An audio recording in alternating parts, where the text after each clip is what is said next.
بسم اللہ الرحمن الرحیم اور ان للہ و انا الیہ راجعون۔ پہلی مرتبہ کسی نے دارالعلوم حقانیہ کو نشانہ بنایا ہے۔ دارالعلوم حقانیہ دارالعلوم دیوبند کے بعد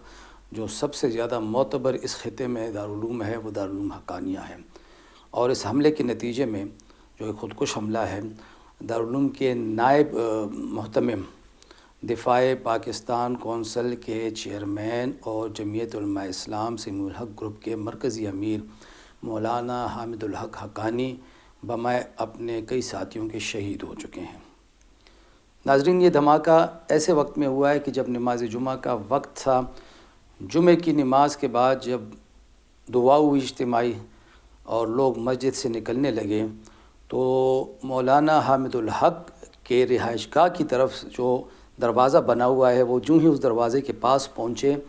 تو پہلے سے موجود ایک خودکش حملہ آور نے آگے بڑھ کے دھماکہ کر دیا، جس میں وہ خود بھی شہید ہو گئے، کئی ان کے ساتھی بھی شہید ہیں، جبکہ ان کے ایک فرزند کے متعلق اطلاعات ہیں کہ وہ زخمی ہیں۔ مولانا حامد الحق سے قبل 2018 میں 2 نومبر 2018 میں مولانا سمیع الحق جو ان کے والد بزرگوار تھے، نامور عالم دین تھے، کئی کتابوں کے مصنف تھے، دارالعلوم حقانیہ کے محتمم بھی تھے، اور ساتھ میں اپنے گروپ جمعیت علماء اسلام سمیع الحق گروپ کے سربراہ بھی تھے، وہ بھی راولپنڈی میں بحریہ ٹاؤن میں شہید کیے جا چکے ہیں اور ان کے قاتلوں کا ابھی تک کوئی سراغ نہیں ملا۔ مولانا حامد الحق ایک مرنجان قسم کے انسان تھے، بے ضرر قسم کے انسان تھے، اور درست بات تو یہ ہے کہ ہر گھڑی میں ہر مشکل میں وہ ہمیشہ ریاست پاکستان کے ساتھ کھڑے رہنے والے تھے۔ آپ پچھلے دنوں بھی جو خواتین حقوق کے حوالے سے، ان کی تعلیم کے حوالے سے جو قومی کانفرنس ہوئی تھی، اس میں انہوں نے شرکت بھی کی تھی اور خواتین کی تعلیم کی بھرپور انداز میں حمایت بھی کی تھی۔ دارالعلوم حقانیہ نے ہر مشکل گھڑی میں اس خطے کی، اس قوم کی قیادت و رہنمائی کا فریضہ انجام دیا ہے۔ دارالعلوم حقانیہ کے حوالے سے کیا انسان کہے، ہم الفاظ کم پڑ جائیں گے دارالعلوم حقانیہ کی تعریف کرتے ہوئے یا اس کا تذکرہ کرتے ہوئے یا اس کے حوالے سے بات کرتے ہوئے۔ ان گنت لا تعداد اساتذہ، لا تعداد شاگرد، ہزاروں لاکھوں علماء کرام یہاں سے نکلے ہیں، اور اس وقت بھی بہت بڑی تعداد میں یہاں پہ لوگ علم حاصل کرنے آتے ہیں۔ بہت بڑا ادارہ، بہت بڑا مدرسہ، بہت بڑی یونیورسٹیز کو ہم کہہ سکتے ہیں۔ مولانا حامد الحق کی شہادت نے کئی سوالات کھڑے کر دیے ہیں، خود سیکیورٹی کی صورتحال پر بھی، ساتھ میں جو مذاکرات کی ایک بات کی جاتی ہے اس پہ بھی، کہ مذاکرات پھر کس سے کیے جائیں، کیوں کیے جائیں، کیسے کیے جائیں، کہ جب صوبائی حکومت کی طرف سے جو ایک جرگہ تیار کیا جا رہا ہے جو مذاکراتی عمل کے لیے راموار کی جا رہی ہے، اس حوالے سے جو 2-3 مشاورتی نشستیں ہوئی ہیں، حال ہی میں 1 ہفتہ 10 دن پہلے بھی ہوئی تھی وزیر اعلیٰ ہاؤس پشاور میں، تو اس میں بھی مولانا حامد الحق نے بھرپور شرکت کی تھی اور مذاکرات کی حمایت میں اپنا بیان بھی دیا تھا اور واضح کیا تھا کہ افغانستان اور پاکستان کے درمیان تمام امور مذاکرات کے ذریعے طے ہونے چاہیے، لیکن اب دیکھنا یہ ہے کہ حملے کی ذمہ داری کون قبول کرتا ہے۔ سیکیورٹی جو ذرائع ہیں ان کا یہ دعویٰ ہے کہ یہ دھماکہ کالعدم ٹی ٹی پی یا فتنۃ الخوارج نے کیا ہے۔ سیکیورٹی ذرائع کے مطابق وہ مولانا حامد الحق سے خوش نہیں تھے، کیونکہ مولانا حامد الحق ریاست پاکستان کے ساتھ کھڑے تھے، اور مولانا حامد الحق نے خواتین کی تعلیم کے معاملے پہ جو کانفرنس منعقد ہوئی تھی اس میں بھرپور شرکت کرتے ہوئے خواتین کی تعلیم کی حمایت بھی کی تھی۔ سیکیورٹی ذرائع نے سوال کیا ہے، سوال اٹھایا ہے کہ آخر کیوں ایسے علماء کو نشانہ بنایا جا رہا ہے۔ سیکیورٹی ذرائع کے مطابق کہ یہ وہی خوارج ہیں جو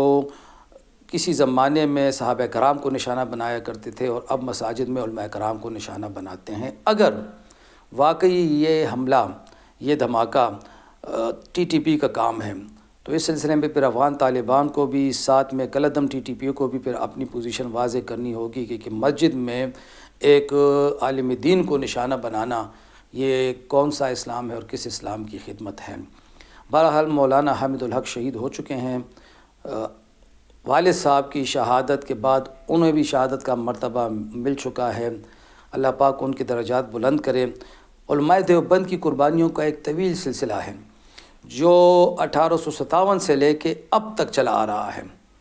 یعنی یہ 150 سالہ، 250 سالہ تاریخ ہے ان کی، لیکن آفرین ہے علماء دیوبند اور ان کے ماننے والوں پہ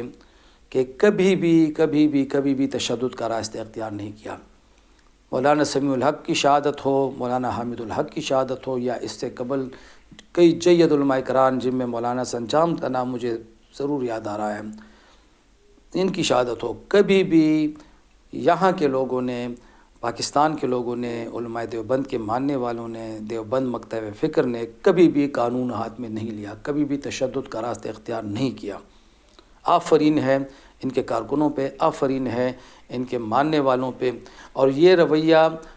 تمام قوم کے لیے قابل تقلید ہونا چاہیے، کیونکہ شہادت کا مقصد ہی ان لوگوں کا یہ ہوتا ہے مارنے کا،